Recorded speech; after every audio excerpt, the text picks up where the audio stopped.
जिस मुद्दे पर 3 दशक तक राजनीति होती रही, क्या उसी मुद्दे पर अब संसद में दिया गया एक बयान पूरा नैरेटिव बदल सकता है?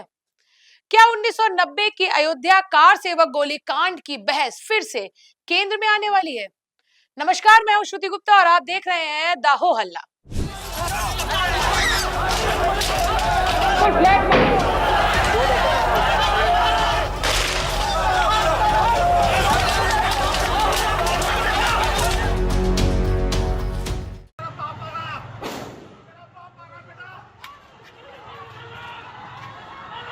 साल 1990, जगह अयोध्या।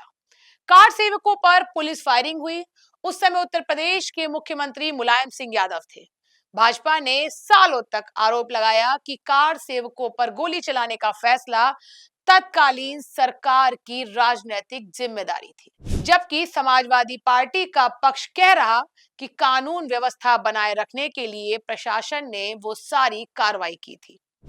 अब वापस आते हैं साल 2026 यानी मौजूदा समय में। पेपर लीक पर संसद में चर्चा के दौरान राहुल गांधी ने आरोप लगाया कि प्रदर्शनकारी छात्रों के खिलाफ कार्रवाई के लिए गृह मंत्री अमित शाह जिम्मेदार हैं। जवाब में केंद्रीय राज्य मंत्री जितेंद्र सिंह ने कहा कि छात्रों पर गोली नहीं चली और साथ ही ये भी साफ किया कि गोली चलाने का आदेश कोई मंत्री या गृह मंत्री नहीं बल्कि कानून के अनुसार अधिकृत मजिस्ट्रेट देता है। इस बयान पे गौर करिएगा क्योंकि इसी बयान के बाद पूरा नैरेटिव ही बदल गया है। जरा आप भी सुनिए कि क्या कुछ कहा जितेंद्र सिंह ने संसद में। सबसे पहली बुनियादी बात कि कहीं भी गोली चलाने का आदेश कोई मंत्री नहीं देता, वो मैजिस्ट्रेट देता है, एसडीएम देता है, डीएम देता है। तो आपने सुन ही लिया होगा कि जितेंद्र सिंह ने अपने बयान में क्या कुछ कहा, क्योंकि इसी बयान के बाद से शुरू हो गई है नई राजनीतिक बहस। समाजवादी पार्टी के वरिष्ठ नेता राम गोपाल यादव ने भी सदन में अपनी बात रखी। अयोध्या में गोली चली तो मुलायम सिंह ने चलवाई और यहाँ चली तो प्रशासनिक चली। आप देखिए दोहरा मापदंड। इसके बाद सोशल मीडिया पर लोग 1990 के अयोध्या गोलीकांड को फिर से जोड़कर सवाल उठाने लगे कि क्या संसद में दिए गए प्रशासनिक स्पष्टीकरण के बाद पुरानी राजनीतिक बहसों को नए नजरिए से देखा जाएगा। विपक्ष इस मुद्दे पर सरकार से जवाब मांग रहा है। विपक्ष का कहना है कि किसी भी घटना की जिम्मेदारी केवल प्रशासनिक आदेश से नहीं बल्कि उस समय की पूरी सरकारी जवाबदेही और परिस्थितियों के आधार पर तय होती है। समाजवादी पार्टी ने बार बार ये साफ किया है कि तत्कालीन मुख्यमंत्री यानी मुलायम सिंह यादव ने कार सेवकों पर गोली चलाने का आदेश नहीं दिया था।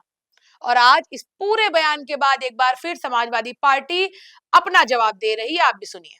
तो मेरा सवाल है, ये जो लोग हमारे नेता श्रद्धेय मुलायम सिंह यादव जी को बदनाम करते हैं कि उन्होंने गोली चलाई थी, उनको आज जवाब मिल गया होगा कि गोली चलाने का आदेश डीएम देता है। और जो नृपेंद्र मिश्रा जी आज मंदिर निर्माण समिति के अध्यक्ष हैं, उन्होंने भी बयान दिया था कि मुलायम सिंह यादव जी ने कभी गोली चलाने का आदेश नहीं दिया था, डीएम ने, मजिस्ट्रेट ने गोली चलवाई थी।